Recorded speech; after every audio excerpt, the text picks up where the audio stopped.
नज़ारों में बुला रहा मुझे।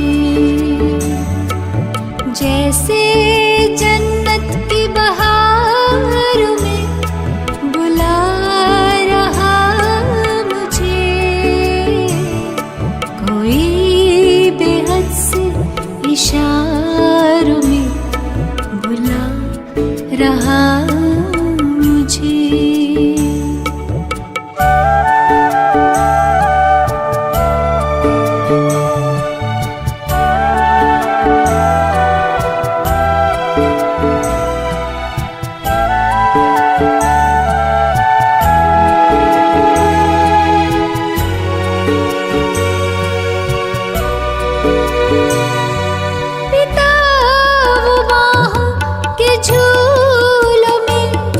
झुलाता है ममता के साए में लोरी सी वो सुनाता है।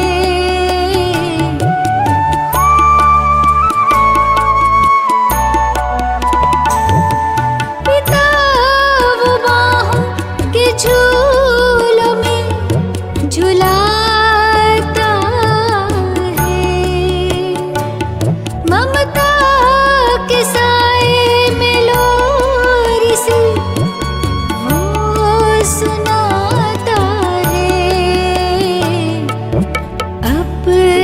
प्यारों दुलारों में बुला रहा मुझे। अपने प्यारों दुलारों में बुला रहा मुझे। जैसे जन्नत की बहारों में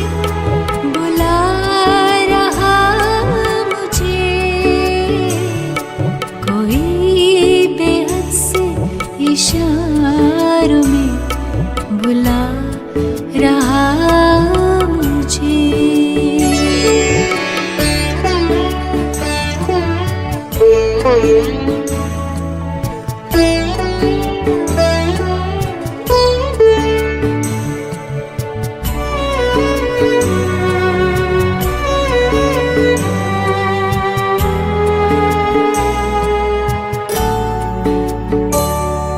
रूहानी नजरों से उसने मेरा श्रृंगार किया। बिठा के दिल में उसने कितना प्यार किया।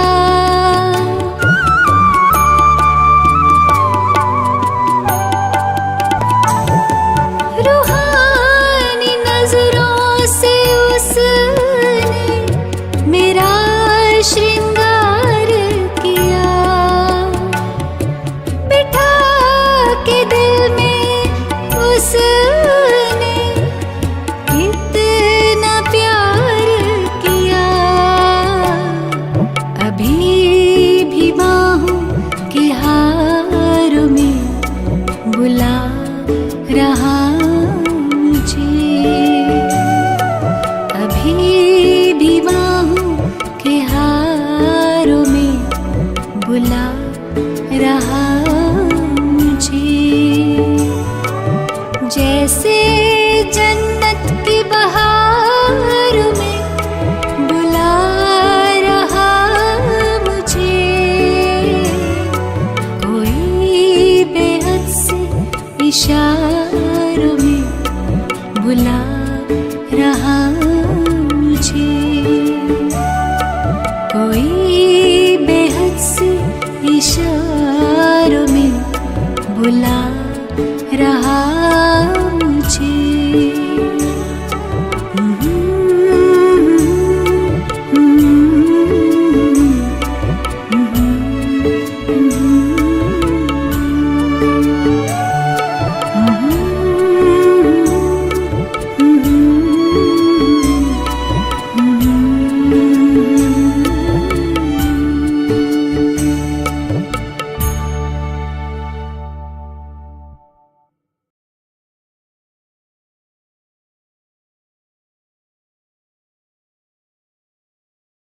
ओम शांति, ओम शांति। Good morning, golden morning, diamond morning. हम सभी मीठे मीठे बाबा के मीठे मीठे बच्चे रोज प्यारे बाबा की प्यार भरी दृष्टि लेते हुए बार बार प्रकृति के बीच में अपनी आत्मिक स्थिति को पक्का करते हुए इतना खजाना मिल रहा है उसकी खुशी मनाते हुए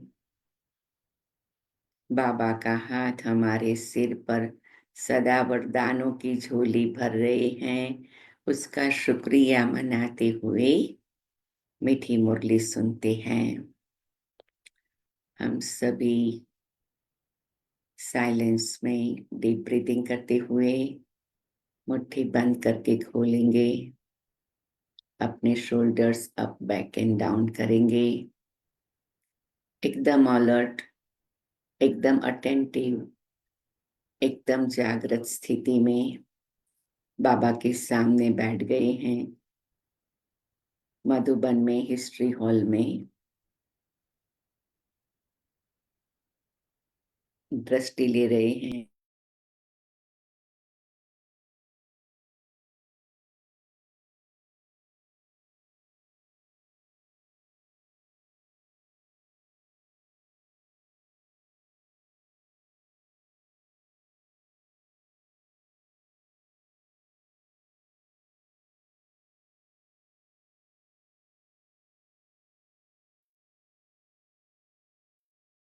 प्यारे बाबा की मुरली है 19 फरवरी 2025, प्रातः मुरली बाप दादा मधुबन।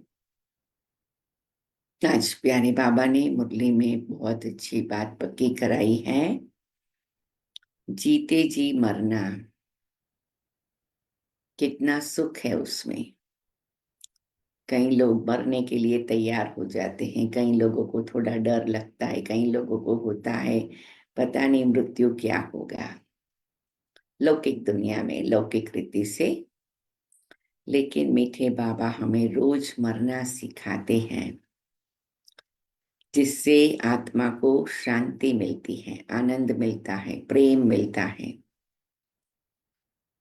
लौकिक दुनिया में भी कहते हैं कोई व्यक्ति शरीर छोड़ता है, रेस्ट इन पीस, शांति में सो गया। हमको बाबा रोज कहते हैं मर जाओ और रेस्ट इन पीस और शांति धाम में पहुंच जाओ, बाबा के गोद में पहुंच जाओ। कहते हैं वेंट टू हेवनली अबोर्ड। कोई व्यक्ति लौकिक में शरीर छोड़ता है तो बाबा कहते तुम भी रोज मरते हो और हेवनली अबोर्ड मतलब स्वर्ग के लिए तैयारी करते हो। May God give him piece.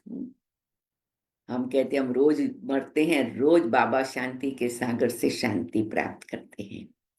तो मरना भी कितना शुभ है, कितना कल्याणकारी है, कितना सुखदाई है, लौकिक दुनिया में भी जानते हैं। तो हम तो रोज मर के रोज उसका अनुभव अपने डे टू डे लाइफ में, हाँ, सारे दिन में रोज कर रहे हैं। तो प्यारे बाबा का शुक्रिया करते, हमें मरना सिखाया और मरने के बाद सब कुछ प्रकार का सुख पाकर जीना सिखाया। प्रश्न है, मीठे बच्चे तुमने अब तक जो कुछ पढ़ा है उसे भूल जाओ। जी बाबा, जीते जी मरना माना सब कुछ भूलना, कुछ भी याद न आए। क्या याद आएगा? अभी सारी नई ABCD बाबा सिखाते, ब्राह्मण लाइफ की नई पढ़ाई है। प्रश्न, जो पूरा जीते जी मरे हुए नहीं है उनकी निशानी क्या होगी? उत्तर, वह बाप से भी आर्ग्यू करते रहेंगे, शास्त्रों का मिसाल देते रहेंगे।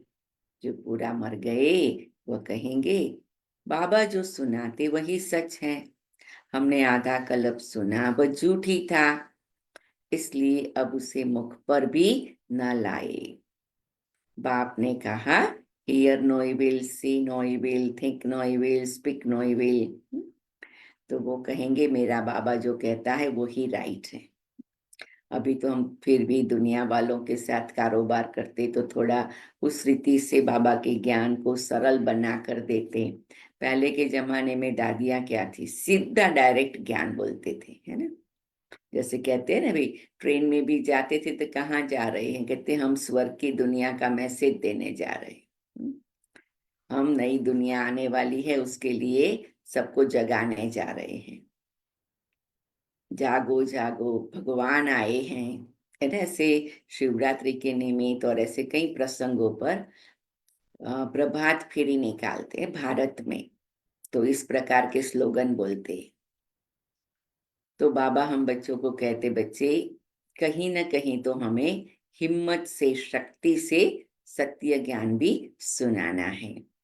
जैसे दादी प्रकाश मणि जब लंदन में डायमंड हाउस का उद्घाटन था गए, तब वो दादी की लास्ट विजिट थी। तो दादी ने कहा कि आप सभी यहाँ आए हो, बहुत खुशी की बात है। तो मैं आप सबसे दो बात बताऊंगी कि वेजिटेरियन फूड खाओ, और क्रोध पर विजय प्राप्त करो, नेगेटिविटी को छोड़ो। मतलब कोई ऐसी डायरेक्ट बात जो सचमुच आत्मा के कल्याण के लिए है, वो हमें बतानी है सभी को। तो ये बाबा कहते हैं हम बच्चों को प्रैक्टिस करनी है हिम्मत से, औरों में भी हिम्मत भरनी है। गीत है ओम नमः शिवाय। अच्छा, एंड में गीत प्ले करना। ओम शांति। बच्चों को समझाया गया है जब शांति में बिठाते हो, जिसको नेक्स्ट निष्ठा अक्षर दिया है, यह ड्रिल कराई जाती है।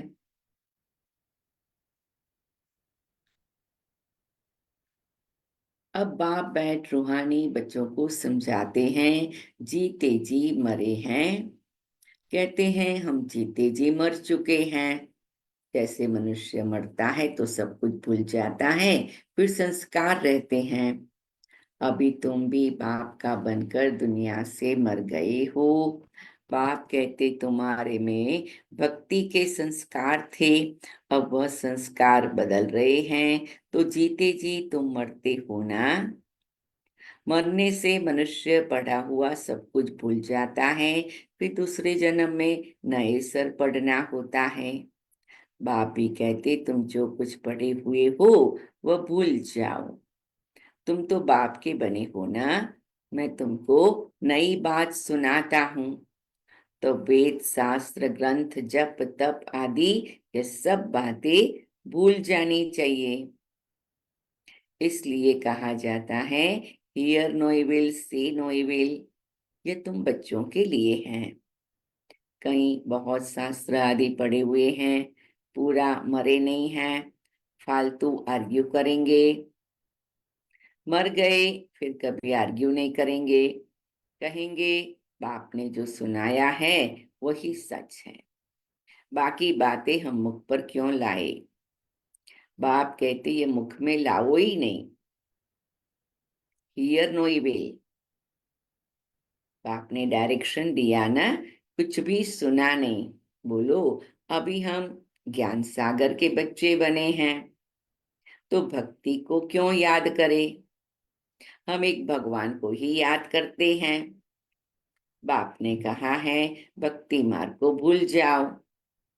मैं तुमको सहज बात सुनाता हूँ कि मुझ बीज को याद करो, तो झाड़ सारा बुद्धि में आ ही जाएगा। तुम्हारी मुख्य है गीता, गीता में ही भगवान की समझानी है। अब यह है नई बातें, नई बात पर हमेशा ज्यादा ध्यान दिया जाता है भी बड़ी सिंपल बात।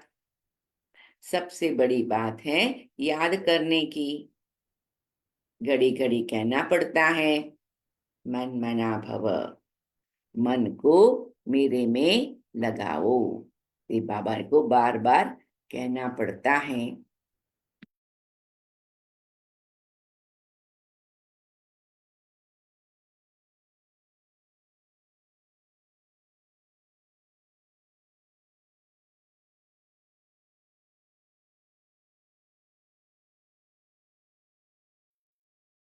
सॉरी। तो बाबा कहते हैं बार बार क्या कहना पड़ता है?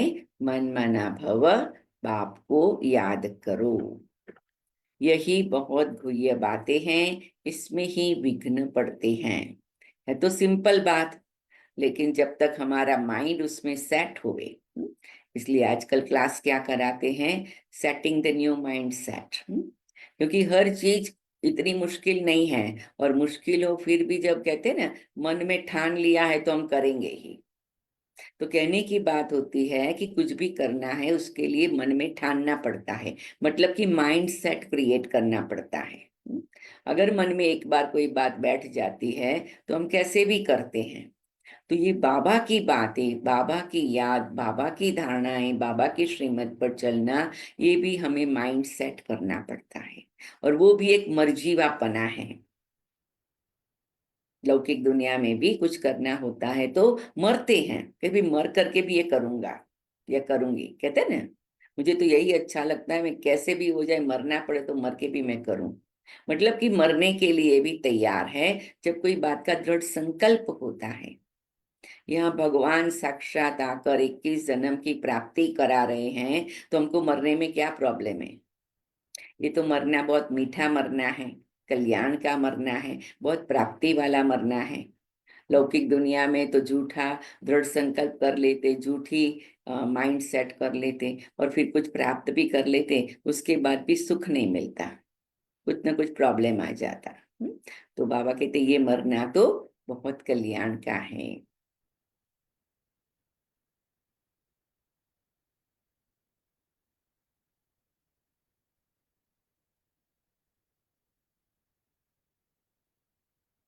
बहुत बच्चे हैं जो सारे दिन में 2 मिनट भी याद नहीं करते, बाबा का बनते भी अच्छा कर्म नहीं करते तो याद भी नहीं करते, विकर्म करते रहते हैं। बुद्धि में बैठता ही नहीं तो कहेंगे यह बाप की आज्ञा का निरादर है, पढ़ नहीं सकेंगे, वह ताकत नहीं मिलेगी। जिस्मानी पढ़ाई से भी बल मिलता है ना। पढ़ाई है सोर्स ऑफ इनकम, शरीर निर्वाह होता है सो भी अल्पकाल के लिए। कई पढ़ते पढ़ते मर जाते तो वह पढ़ाई थोड़ी साथ ले जाएंगे, दूसरा जन्म ले फिर नए सर पढ़ना पड़े। यहाँ तो तुम जितना पढ़ेंगे वह साथ ले जाएंगे, क्योंकि तुम प्रारब्ध पाते हो दूसरे जन्म में। बाकी तो वह सब है भक्ति मार्ग, क्या क्या चीजें हैं यह कोई नहीं जानते। रूहानी बाप तुम रूहों को बैठ ज्ञान देते हैं। अंडरलाइन करेंगे। देखो ऐसे भी लौकिक दुनिया में जब शरीर छोड़ते हैं तो व्यक्ति कोई बात में एक्सपर्ट होता है, तो दूसरे जन्म में भी वो एक्सपर्टी उसके साथ आती है, छोटेपन से ही वो काम करने लग जाता है। लेकिन बाबा का कहने का भाव क्या है कि आत्मा का अनेक जन्मों तक कल्याण हो, वो अभी इस ईश्वरीय पढ़ाई से हो रहा है।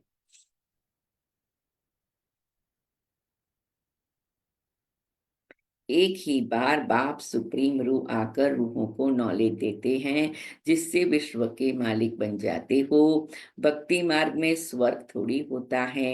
अभी तुम धनी के बने हो, माया कई बार बच्चों को भी निधन का बना देती है। छोटी छोटी बातों में आपस में लड़ पड़ते हैं, बाप की याद में नहीं रहते तो निधन के हुए ना। निधन का बना तो जरूर कुछ न कुछ पाप कर्म कर देंगे। बाप कहते मेरा बनकर मेरा नाम बदनाम न करो, एक दो से बड़ा प्यार से चलो, उल्टा सुल्टा मत बोलो।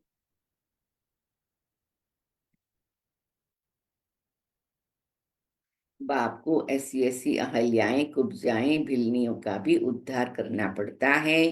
कहते हैं भिलने के बेर खाए। रामायण में बताते हैं ना कि शबरी कितना समय तक राम को याद करती थी, भक्त थी। तो जब राम वहां आए उसके गुरु ने उसको बोला था एक बार राम यहाँ आएंगे। उनको मालूम था, त्रिकालदर्शी थे। तो रोज सवेरे उठकर अपने आंगन को साफ कर फ्लावर बिछाती थी, मेरे राम आएंगे, मेरे राम आएंगे। तो हम सब कौन हैं? शिव बाबा की सबरिया हैं। रोज सवेरे बाबा आएंगे, बाबा आएंगे। हम फूल लगा कर बैठते हैं ना, अपने प्यार के फूल, अपने मीठे संकल्पों के फूल, शुभ भावना के फूल। अब ऐसे ही बिलने के थोड़ी खा सकते हैं। बिलनी से जब ब्राह्मणी बन जाती है तो फिर क्यों नहीं खाएंगे? देखो, इसलिए ब्रह्मा भोजन की महिमा है। शिव बाबा तो खाएंगे नहीं, वह तो अभुक्ता है। बाकी ये रथ तो खाते हैं ना। तो बाबा कहते ऐसी भक्त आत्माएं होती, ऐसी भोली भाली मीठी प्यारी बाबा की लाडले बच्चे होते, उनके हाथ का बाबा खाना खाते हैं। तुम बच्चों को कोई से आर्ग्यू करने की दरकार नहीं है। हमेशा अपना सेफ साइड रखना चाहिए। अक्षर ही दो बोलो। शिव बाबा कहते हैं, शिव बाबा को ही रुद्र कहा जाता है। रुद्र ज्ञान यज्ञ से विनाश ज्वाला निकली, तो रुद्र भगवान हुआ ना। श्री कृष्ण को तो रुद्र नहीं कहेंगे। विनाश भी कोई श्री कृष्ण नहीं कराते। बाप ही स्थापना विनाश पालना कराते हैं। खुद कुछ नहीं करते, नहीं तो दोष पड़ जाए। वह है करण करावनहार। बाप कहते हम कोई कहते नहीं है कि विनाश करो। यह सारा ड्रामा में नोंद है। कोई कहते भगवान ने क्यों विनाश किया, तो बाबा कहते ये तो ड्रामा में नोंद है। शंकर कुछ करता है क्या? कुछ भी नहीं। यह सिर्फ गायन है, शंकर द्वारा विनाश। बाकी विनाश तो वह आप ही कर रहे हैं। यह अनादि बना हुआ ड्रामा है जो समझाया जाता है। रचयिता बाप को ही सब भूल गए हैं। कहते हैं गॉड फादर रचयिता है, परंतु उनको जानते ही नहीं। समझते हैं वह दुनिया क्रिएट करते हैं।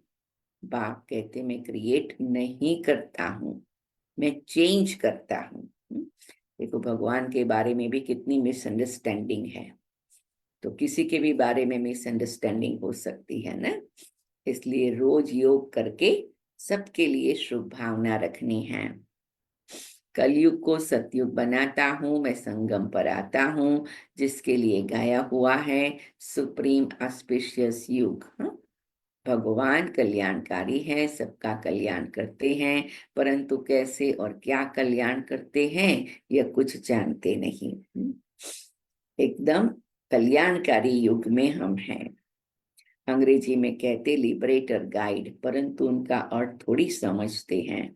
कहते भक्ति के बाद भगवान मिलेगा, सद्गति मिलेगी। सर्व की सद्गति तो कोई मनुष्य कर न सके, नहीं तो परमात्मा को पतित पावन सर्व का सद्गति दाता क्यों गाया जाए। बाप को कोई भी जानते नहीं, निधन के हैं। बाप से विपरीत बुद्धि है, अब बाप क्या करे। बाप तो खुद मालिक है। उनकी शिव जयंती भी भारत में मनाते हैं। बाप कहते मैं आता हूँ भक्तों को फल देने, आता भी भारत में हूँ। आने के लिए मुझे शरीर तो जरूर चाहिए, प्रेरणा से थोड़ी कुछ होगा। इनमें प्रवेश कर इनके मुख द्वारा तुमको ज्ञान देता हूँ। गौ मुख की बात नहीं है, यह तो इस मुख की बात है। कई बार कईयों को होता है भी बाबा ने मुझे ये प्रेरणा दिया। प्रेरणा तो बाबा कई बार देता है। बाबा कहते टचिंग और कचिंग पावर क्लियर होनी चाहिए, है ना। लेकिन उसमें बहुत संभाल भी रखनी है, सावधान भी रहना है। तो ज्ञान तो बाबा जो मुरली के द्वारा ही देते हैं, बाबा ब्रह्मा बाबा के द्वारा और अव्यक्त बाप दादा के द्वारा। लेकिन कई बार कोई बात बाबा ने टच कर दी, आपको लगा मैंने कैच किया, बहुत अच्छी बात है, तो नियमित आत्माओं से वेरीफाई करानी होती है। लेकिन बाबा कभी भी किसी को ऐसी टचिंग कैचिंग नहीं दे सकते कि आप सेंटर पर रेगुलर पहुंचो। ये सबसे बड़ी टचिंग होती है। अमृत वेला उठो, तो गुरुवार के दिन भोग पर बाबा के घर जाओ, संडे को जाओ। कहते बाबा ने मुझे कहा टच किया, मैं क्यों नहीं गई। ये राइट टचिंग है। कुछ न कुछ सहयोगी बनो, ये राइट टचिंग है। बाबा ने कहा कोई न कोई सेवा में जिम्मेवारी लो, ये राइट टचिंग है। तो कुछ टचिंग्स राइट भी होती हैं। तो मेक श्योर करना है कि कौन सी टचिंग राइट है, कौन सी थोड़ी संभाल के चलने वाली है ना। तो इसीलिए जो वेरीफाई करते हैं तो उसको बहुत पावर मिल जाती है, ब्लेसिंग भी मिल जाती है।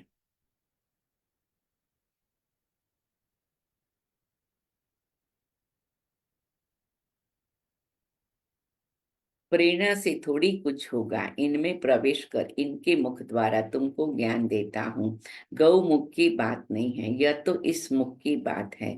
मुख तो मनुष्य का चाहिए, न कि जानवर का। इतना भी बुद्धि काम नहीं करती। दूसरे तरफ फिर भागीरथ दिखा दे, वह कैसे और कब आते जरा भी किसी को पता नहीं। तो बाप बच्चों को बैठ समझाते, तुम मर गए तो भक्ति मार्ग का एकदम भूल जाओ। शिव भगवान वाच, मुझे याद करो तो विकर्म विनाश हो जाएंगे। मैं ही पतित पावन हूँ, तुम पवित्र हो जाएंगे। फिर सबको ले जाऊंगा, मैसेज घर घर में दो। बाप कहते, मुझे याद करो तो विकर्म विनाश होंगे, तुम पवित्र बन जाएंगे। विनाश सामने खड़ा है, तुम बुलाते भी हो, हे पतित पावन आओ।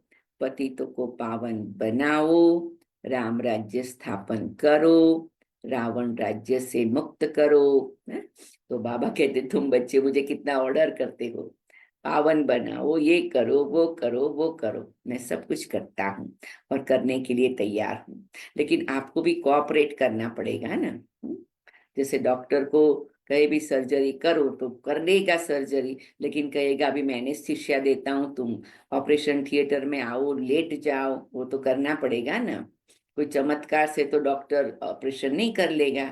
तो बाबा कहते, तुमने मुझे कहा पावन बनाओ, राम राज्य स्थापन करो, रावण से मुक्त करो। मैं सब कुछ करूंगा, लेकिन मेरी बात भी तो माननी पड़ेगी ना, क्योंकि करने के लिए दोनों साइड चाहिए, एक साइड से तो काम नहीं होता है। वह हर एक अपने अपने लिए कोशिश करते हैं। बाप तो कहते, मैं आकर सर्व की मुक्ति करता हूँ। सभी पांच विकारों रूपी रावण की जेल में हैं। मैं सर्व की सद्गति करता हूँ। मुझे कहाँ भी जाता है दुख हरता सुख करता। राम राज्य तो जरूर नई दुनिया में होगा। तुम पांडवों की अभी है प्रीत बुद्धि, कोई कोई की तो फौरन प्रीत बुद्धि बन जाती है, कोई कोई की आहिस्ते आहिस्ते प्रीत जुड़ती है। कोई तो कहते बस हम सब कुछ बाप को सरेंडर करते हैं, सिवाय एक के दूसरा कोई रहा नहीं है। सबका सहारा एक गॉड ही है। कितनी सिंपल ते सिंपल बात बताते हैं। बाप को याद करो, चक्र को याद करो, चक्रवर्ती राजा बनेंगे। देखो बाबा ने भी हमें होमवर्क दे दिया, बराबर ना। कहते भी मुझे पावन बनाओ, रावण से छुड़ाओ, राम राज्य करो। ओके, तो आप क्या करो, बाबा को और चक्र को याद करो। तो हमारा ये दो काम है, बाकी के सारे काम बाबा करेगा। यह स्कूल ही है विश्व का मालिक बनने का, तब चक्रवर्ती राजा नाम पड़ा है। चक्र को जानने से चक्रवर्ती बनते हैं, यह बाप ही समझाते हैं। बाकी आर्ग्यू कुछ भी नहीं करनी है। बोलो भक्ति मार्ग की सब बातें छोड़ो। बाप कहते सिर्फ मुझे याद करो। मूल बात ही यह है, जो तीव्र पुरुषार्थी होते हैं वह जोर से पढ़ाई में लग जाते हैं। जिनको पढ़ाई का शौक होता है वह सवेरे उठकर पढ़ाई करते हैं। भक्ति वाले भी सवेरे उठते हैं। नवदा भक्ति कितनी करते हैं, जब सिर काटने लगते हैं तो साक्षात्कार होता है। यहाँ तो बाबा कहते ये साक्षात्कार भी नुकसानकारक है। साक्षात्कार में जाने से पढ़ाई और योग दोनों बंद हो जाता है, टाइम वेस्ट हो जाता है।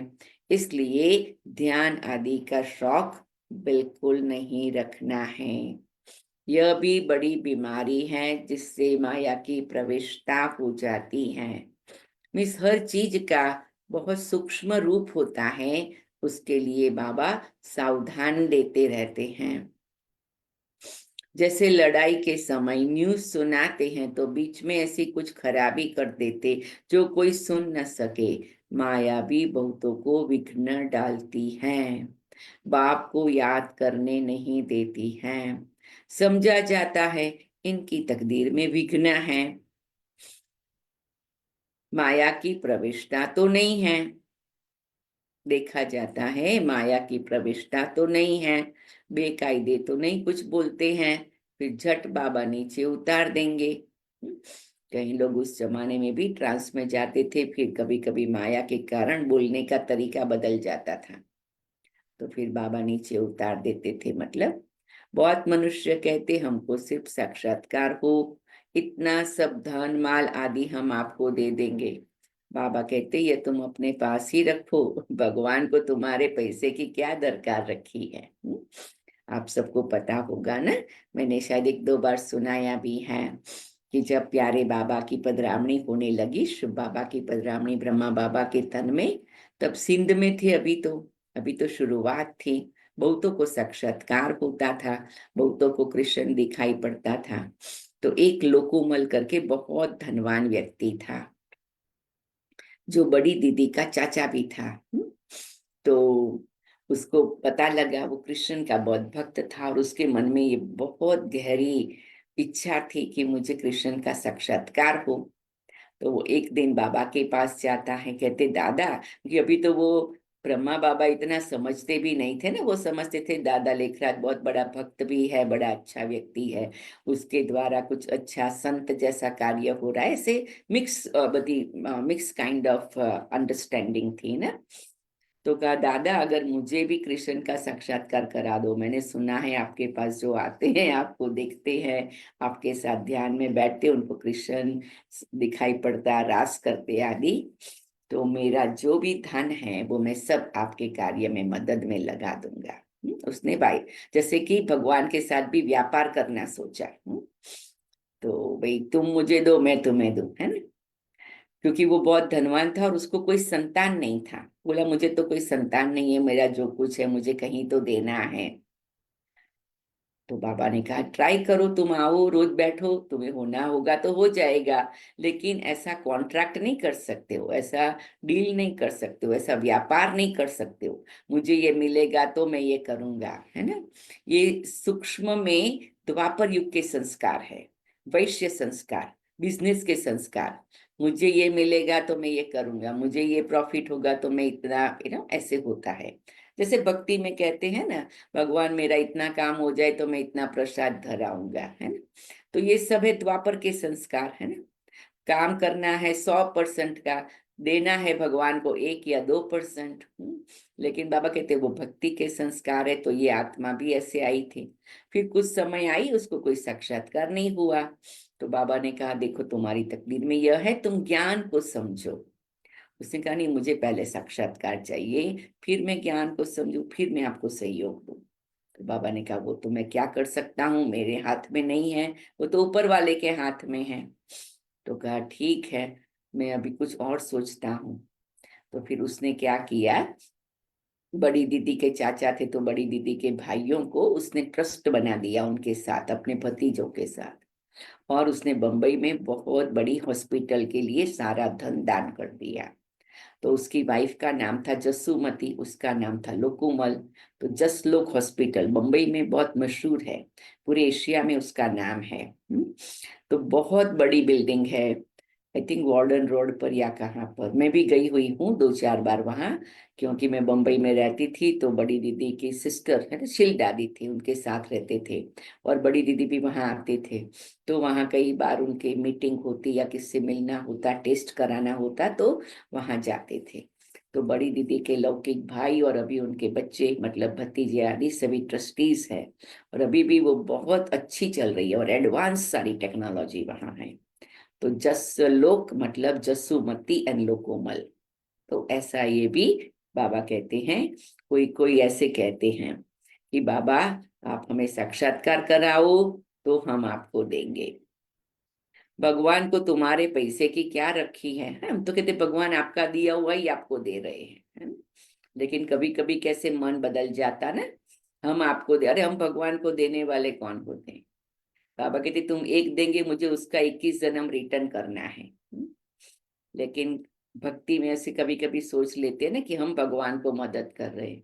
कभी कभी बाबा के बच्चों को भी ख्याल आ जाता हम बाबा के यज्ञ को मदद कर रहे हैं, हम सेंटर चला रहे हैं, ऐसे ऐसे संकल्प आ जाता ना। तो सावधान रहना है। बाप तो जानते इस पुरानी दुनिया में जो कुछ है सब भस्म हो जाएगा। बाबा क्या करेंगे। बाबा पास तो फुरी फुरी बूंद बूंद दौलाव हो जाता है। क्योंकि बाबा तो गरीब निवाज भी है ना। तो एक एक के थोड़े थोड़े से भी बाबा कितना बड़ा भाग्य बनाता सभी का। अब देखो लॉस एंजलिस में इतना आग हुआ, फायर हुआ, तो कितनों के इंश्योरेंस ही कैंसिल हो गए थे। अभी कितनों के इंश्योरेंस कितना मिलेगा भी नहीं, क्योंकि बहुत सारे कारोबार उसमें बहुत सारी कंडीशंस होती हैं। तो कई लोगों के लिए तो बड़ी परीक्षा हो जाएगी। जो बाबा कहते हैं ना, किसकी दबी रहेगी धूल में, किसकी राजा खाए, किसकी आग जलाए, किसकी चोर लुटाए, सफल उसकी हो जो हरि के नाम लगाए। तो एले की बहनें बात कर रही थी तो बता रहे थे, तो लोगों को वैराग्य आता है, रियलाइज होता है हमने ईश्वर के नाम सफल किया होता तो अच्छा था, है ना। तो ये भी बाबा कहते समय हमें सिखाता है। तो आज भी अगर हम सीख जाए तो भी पास विथ ऑनर बन जाए। बाप के डायरेक्शन पर चलो, रूहानी हॉस्पिटल कम यूनिवर्सिटी खोलो, जहां कोई भी आकर विश्व का मालिक बन सके। 3 पैर पृथ्वी में बैठ तुमको मनुष्य को नर से नारायण बनाना है, परंतु 3 पैर पृथ्वी के भी नहीं मिलते। बाप कहते मैं तुमको सभी वेदों शास्त्रों का सार बताता हूँ। यह शास्त्र है सब भक्ति मार्ग में। बाबा कोई निंदा नहीं करते, यह तो खेल बना हुआ है। यह सिर्फ समझाने लिए कहा जाता है तो फिर भी खेल ना। खेल की हम निंदा नहीं कर सकते। हम कहते ज्ञान सूर्य, ज्ञान चंद्रमा, फिर वह चंद्रमा आदि में जाकर ढूंढते हैं। वहां कोई राजा ही रखी है क्या? जापानी लोग सूर्य को मानते हैं, हम कहते सूर्यवंशी। वह फिर सूर्य की बैठ पूजा करते, सूर्य को पानी देते।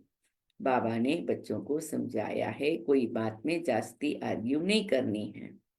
बाप भी एक सुनाओ। बाप कहते मामे कम याद करो तो पावन बनेंगे। अभी रावण राज्य में सभी पतित हैं, परंतु अपने को पतित कोई मानते थोड़ी हैं। बच्चे, तुम्हारी एक आंख में शांति धाम, एक आंख में सुख धाम, बाकी इस दुख धाम को भूल जाओ। तुम हो चैतन्य लाइट हाउस, अंडरलाइन करेंगे। अभी प्रदर्शनी में भी नाम रखा है भारत लाइट हाउस, लेकिन वह कोई थोड़ी समझेंगे। तुम अभी लाइट हाउस हो ना। पोर्ट पर लाइट हाउस स्टीमर को रास्ता बताते हैं, है ना। सागर में लाइट हाउस होता है। तुम भी सबको रास्ता बताते हो मुक्ति जीवन मुक्ति धाम का। जब कोई भी प्रदर्शनी में आते हैं बहुत प्रेम से बोलो गॉड फादर सबका एक है ना। गॉड फादर या परम पिता कहते हैं मुझे याद करो, जरूर मुख द्वारा कहेंगे ना। ब्रह्मा द्वारा स्थापना, हम सब ब्राह्मण ब्राह्मणियां हैं। ब्रह्मा मुख वंशावली, तुम ब्राह्मणों की व ब्राह्मण भी महिमा गाते हैं। ब्राह्मण देवताय नमः, ऊंचते ऊंच है ही एक बाप। वह कहते मैं तुमको ऊंचते ऊंच राजयोग सिखाता हूँ, जिससे तुम सारे विश्व के मालिक बनते हो। वह राजाई तुमसे कोई छीन न सके। भारत का विश्व पर राज्य था। भारत की कितनी महिमा है अभी तुम जानते हो। हम श्रीमत पर यह राज्य स्थापन कर रहे हैं। अच्छा, मीठे मीठे सिकेलते बच्चों प्रति माता पिता बाप दादा का याद प्यार और गुड मॉर्निंग। रूहानी बाप की रूहानी बच्चों को नमस्ते। हम रूहानी बच्चों की रूहानी बाप दादा को याद प्यार गुड मॉर्निंग। नमस्ते बाबा, नमस्ते मम्मा और सब दादिया। शुक्रिया बाबा, शुक्रिया मम्मा और दादिया। और चलो हंसते हंसते बने फरिश्ते और चले परम धाम के रास्ते। अच्छा, कुछ सेकंड साइलेंस में बैठेंगे, प्यारे बाबा के मीठे आवाज में याद प्यार सुनेंगे, फिर मैं धारणा पॉइंट सुनाऊंगी। हेलो, सभी रूहानी सेंटर्स के प्रजापिता ब्रह्मा मुख वंशावली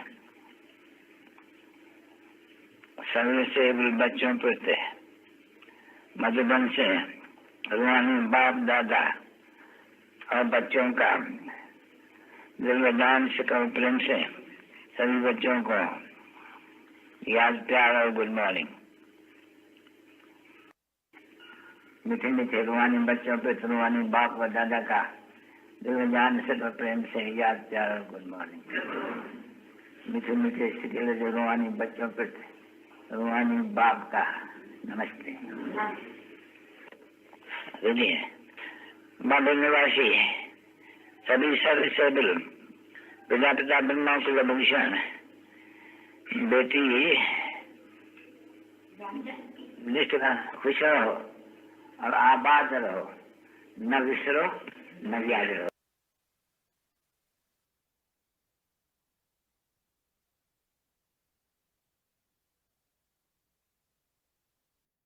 अच्छा, धारणा के लिए मुख्य सार, तीव्र पुरुषार्थी बनने लिए पढ़ाई का शौक रखना है, सवेरे सवेरे उठकर पढ़ाई पढ़नी है, साक्षात्कार की आश नहीं रखनी है, इसमें टाइम वेस्ट जाता है।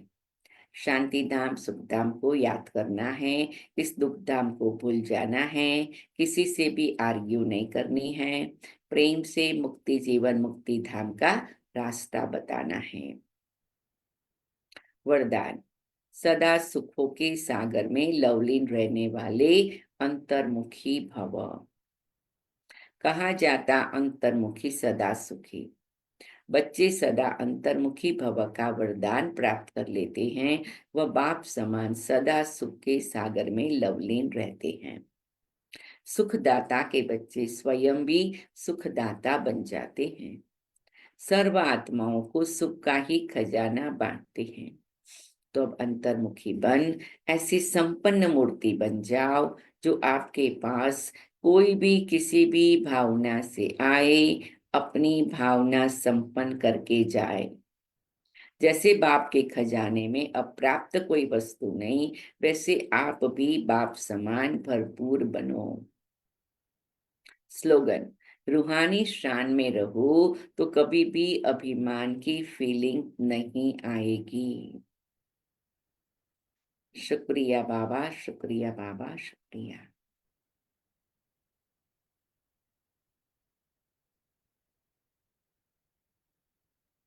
अभी प्यारे बाबा की याद में कुछ क्षण बैठे, फिर अव्यक्त सिग्नल पढ़ेंगे और फिर बाबा का मुरली का गीत भी सुनेंगे।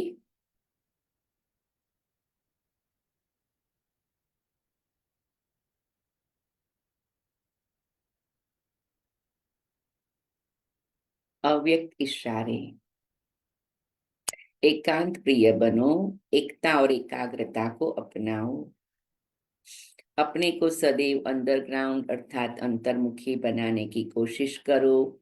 अंडरग्राउंड भी सारी कारोबार चलती हैं, वैसे अंतर्मुखी होकर भी कार्य कर सकते हैं। अंतर्मुखी होकर के कार्य करने से एक तो विघ्नों से बचाव, दूसरा समय का बचाव, तीसरा संकल्पों का बचाव व बचत हो जाएगी। एकांतवासी भी और साथ साथ रमणीकता भी इतनी ही हो। तो बाबा हमें सब प्रकार के गुण शक्ति और कलाएं सिखाते हैं। इसलिए जब कभी भी कोई बड़े भाई बहनों से बात करते, कभी हमारे में भी ऐसा बैलेंस कैसे आए है, कभी होता ये हमारे को नहीं मालूम, ये कैसे मालूम। एक ही सिंपल प्रैक्टिस है, क्योंकि सब बातें तो फिजिकली सिखाई नहीं जाती है ना। क्या सिंपल प्रैक्टिस है, रोज लिखो, मैं सर्वशक्तिवान की संतान, मास्टर सर्वशक्तिवान। सारे दिन में 5-5 बार करके लिखो, और 21-21 बार 5 बार लिखो, या 5 बार 21-21 बार लिखो, कैसे भी करके, या 10-10 बार 10 बार लिखो। लेकिन ये आप एक ही सेवा, एक ही प्रयत्न करेंगे ना, उससे आत्मा की अनेक शक्तियां जागृत हो जाएगी। जो सहन करना, समाना, सहयोग देना, परखना, निर्णय करना, समेटना, सामना करना, विस्तार को संकीर्ण करना, ये 8 ही शक्तियां क्या, दूसरी भी कई शक्तियां आ जाएगी। और जब शक्तियां आ जाएंगी तो हम अपने आप को स्टेबल महसूस करेंगे और हर कार्य एक्यूरेट होगा, अच्छी तरह से होगा। जब भी हम कई बात हमारे सामने आती है, हम हमेशा ही दादियों को कहते, दादी मैंने तो ये भूल कर दी, मेरे को तो ये पता नहीं था, मेरे को पहले से ये किसी ने बताया नहीं था। दादी कहती, तुम्हें घड़ी घड़ी कौन बताएगा, तुम्हें ही सीखना है। जैसे आप गाड़ी ड्राइव करते हो तो एक बार आपकी परीक्षा लेके आपको लाइसेंस दिया जाता है, फिर क्या करना क्या नहीं करना तो इंट्यूशन से भी करना पड़ता है ना। घड़ी घड़ी कोई डीएमवी का ऑफिसर आके आपकी बाजू में बैठ के तो नहीं बताता रहता है। वो आपके पर विश्वास करते हैं कि आपने परीक्षा पास की तो अभी आप सारे ट्रैफिक के रूल्स रेगुलेशंस को फॉलो करेंगे, है ना। तो कहने का भाव कि ये बातें भी बाबा हमें कहते, तो जितना हम आत्मिक स्थिति में रहते, जितना हम बार बार इस स्वमान में रहते, रोज एक स्वमान, या तो सर्वशक्तिवान की शिव शक्ति या ऐसे, या तो कोई भी एक स्वमान मिनिमम 108 बार आपको लिखना पड़ेगा, और कम से कम 2 साल तक। तो धीरे धीरे आप में वो बल आता जाएगा, आत्मा में वो ट्रेनिंग आती जाएगी, आत्मा में वो एनर्जी आती जाएंगी। देखो कितनी बातें थी दादियों के सामने भी, वो कोई ब्रह्मा बाबा ने तो सिखाई नहीं थी, क्योंकि ब्रह्मा बाबा तो अव्यक्त हो गए थे। लेकिन उनका जो स्वमान का अभ्यास था, उससे उन्होंने पता लगता था कौन से टाइम पर क्या करूं जो अच्छा बने, भाग्य बने, पुण्य जमा हो, एक्यूरेट हो, सबको सुख देने वाला हो, कल्याणकारी हो। तो ये आप एक संकल्प कर लो, दर रोज की मुरली में से भी कोई भी चीज आप 108 बार लिखते हो, तभी आपके माइंड को रीसेट होता है, माइंड का प्रोग्रामिंग होता है। तो आप ये अभ्यास करना शुरू करें, बहुत बेनिफिट होगा। ओम शांति, ओम शांति, ओम शांति। अभी प्यारे बाबा का मुरली का गीत भी बजेगा, फिर आप सबको पॉइंट्स रिपीट करनी है तो भी कर सकते हैं। बाकी हम सभी शिवरात्रि की तैयारी कर रहे हैं। प्यारे बाबा की पधरावनी होंगी 25 तारीख को, और फिर हम भी बहुत सी जगह पर झंडा लहराएंगे। तो आप सभी बताना कहाँ कहाँ हम झंडा लहरावे। हर एक अपने घर में भी चाहते, फिर बाबा के सेंटर पर भी चाहते। कल भी हम लोग हॉस्पिटल में गए थे, तो वहां पर किसी ने बहुत अच्छा रुद्राक्ष की मूर्तियों से, रुद्राक्ष के मणकों से बनाया था, तो शिवलिंग बनाया था। मैं पिक्चर भेजूंगी आप सबको। तो हर एक कुछ न कुछ नवीनता करते हैं। तो शिव बाबा को प्रत्यक्ष करने मैं क्या करूं? कल हम सारा दिन संकल्प कर रहे थे, मैं आत्मा शिव बाबा की शालिग्राम हूँ। बाबा कहते हैं तुम्हारी दोनों रीति से पूजा होती है, पूज्य रूप में भी और शालिग्राम, देवताई रूप में भी और शालिग्राम के रूप में भी। जैसे हम सभी आत्माएं शिव बाबा की शालिग्राम है, सभी आत्माएं शिव बाबा की शालिग्राम है। तो ऐसे ऐसे सुंदर संकल्प में अपने आप को भरपूर करना है। ओम शांति। चलो फिर मिलते रहेंगे। ओम शांति, ओम शांति।